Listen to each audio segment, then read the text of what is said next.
If government truly wants it, they will take it. And I'm not just talking about a portion either. They'll take it all. I'll explain as we explore.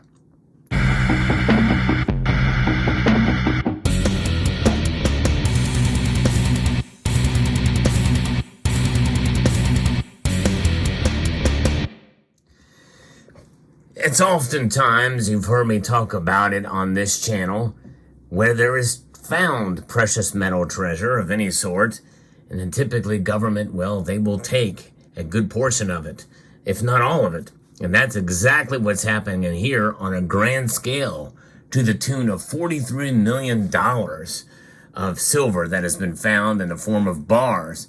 This is an interesting story and a win for the nation of South Africa in its battle for $43 million worth in sunken silver bars. This coming to us from mining.com. Finders are not always keepers, as England's Supreme Court ruling has showed on who owns about $43 million worth of silver bullion recovered from a cargo ship that sank during World War II, as it's proven.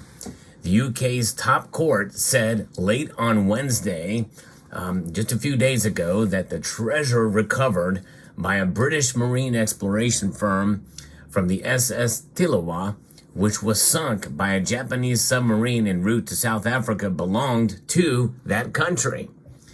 And that's understandable to a degree. It means that the Argentum Exploration, the company that found and retrieved 2,364 bars of silver back in 2017, cannot claim compensation from South Africa for recovering them. To me, that's a travesty of justice, in my view, because they would have never been able to have any of those bars had it not been for this recovery firm, Argentum. The passenger ship SS Tilawa, also known as the Indian Titanic, was sunk by Japanese torpedoes on the 23rd of November in 1942. In addition to carrying more than 900 people, of which 280 of them died, the vessel held 2,364 silver bars that had been procured by the then Union of South Africa to be minted into coins. And so when you think about it, that's pretty amazing to see all that silver being carried. That's a lot of weight, for sure. All these bars being taken to be minted into coins. The valuable cargo remained inaccessible until 2017, when a specialized salvage vehicle from Argentum Exploration, a British company owned by hedge fund executive Paul Marshall, successfully retrieved the silver, worth $43 million in 2020. And that was in 2020. Now, it's probably, depending on what date they chose in 2020, it's likely worth more than that now. But as you can see here, these are examples of silver bars, but not that, as far as the style of bars are concerned. There's an image that they're showing in the store. It's a small image, but they're poured like this, with stampings on them. They actually look a little bit more boring than these, but these are bars that were essentially refined and minted. They were 3/9 fine bars, by the way, and to be utilized for silver coins, sunk to the bottom of the sea, only to be recovered by this exploration company, Argentum. The bars were taken to the United Kingdom and claimed as Argentum's property. And, that kind of makes sense. The company later conceded South Africa owned the bars, but claimed compensations for recovering them. And I don't think that is unusual or out of bounds. I think that is totally reasonable in my view, that they should be able to lay some claim, at least for being compensated for recovering them financially. The finders argue that since salvaging is voluntary, they could request payment even though South Africa had not asked for them to retrieve the silver. So that is something else too. I guess South Africa didn't ask them to retrieve the silver, and it was a volunteer mission, not ordered by the government of South Africa or United Kingdom. Wednesday's ruling said that South Africa is protected by sovereign immunity. Sovereign immunity, that's right, against Argentum's claim. And that's likely the case. Government seems to always win, right? And they always get what they want. And we know that was the case with the executive order in the United States for the retrieval of gold out of private hands, confiscation of gold, essentially by force. If you didn't turn in your gold, you were subject to a massive fine. I think it was $10,000 at the time. Of course, that was a different situation. Here in this case, they salvaged it in those waters and then took it out.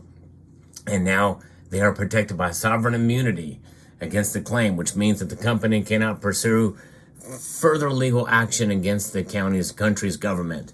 And I assume that means also that they are not obligated to pay their cost in order to salvage that silver, which had to be very expensive. The parties concerned have now reached a settlement, though, which brings the matter to a close, Ross Hyatt, managing director of Argentum, said in an email statement. That's interesting. After the court ruling, they reached a settlement. Could that settlement be for procurement cost? In other words, the cost to dive and go down and retrieve? My guess is that's probably all it is. They paid them to actually do it. They don't get compensated. No profit from it. Marshall, one of the UK's most successful investors, owns several businesses, including Argentum, and uses his personal wealth to finance media outlets such as Unheard and GB News. So it's pretty amazing. And, that's quite a haul. More background on this. It's fascinating to see this thing happen. With this found precious metal treasure. And this video will probably go in that playlist, but you should check it out because I don't even know. I can't remember if I did a video about this or not. But there's other cases where Odyssey Marine Exploration has retrieved a lot of bars, 1,574 ingots weighing 80 pounds each for a total of almost 1.8 million troy ounces. That was done on this salvage mission that occurred, I guess, in 2012, 2013. So you see the Odyssey and the Garsopa, which is another ship that was sunk during World War II. And Odyssey's latest dive brings the Florida-based company's total haul of 2,792 tons of ingots weighing 110 tons, or nearly 3.2 million troy ounces found aboard this Garsopa. And you probably have seen they've minted rounds and bars out of those. A lot of silver found during that time. It's pretty amazing how much more silver could be found from shipwrecks around the world. And what will happen to these silver bars in South Africa? Are they going to sell them, auction them off? Will they keep them for strategic purposes? The original intent was to mint silver coins out of them. Could they do the same thing and sell them as collectible pieces and profit from them? You never know. It's a very interesting story here. A sad one for the company, but I guess if they'd reach a settlement, maybe to procure their cost, then it's just their time, which still is very, very precious and valuable. Time is money, so they say. So this $43 million worth of silver bars, likely worth much more. Stay tuned. It'll be very interesting to see what South Africa does with the silver now that this case is over and a settlement has been reached. But one thing is for sure, silver is valuable, and this amount of silver that could potentially come into the market as collectibles will certainly fetch profit for South Africa, and they didn't have to really lift a finger to make it happen. But as the markets do react, silver's price has been climbing in recent weeks, and with the cost of silver going up and all that silver coming into their coffers, that means only one thing: profit for South Africa. And will this company continue their efforts to find shipwrecks around the coast of some of these nations? If they do, they might want to check and make sure that they're not going to get screwed in the process, such as was the case here. But it's an amazing thing to see, and it's a wonder where things will go from here with this case. These bars are pretty interesting. Some of these bars that I see in this image here, some of them weigh 100 ounces, some of them 48 ounces. There's others that are just over 10 ounces each. So a variety of different sizes with these bars. And if they were to sell them off and auction them off in the current form, such as these 10-ounce bars, it'd be very interesting to see what they fetch and during that process. I guess this would be some premium, but not a terrible premium.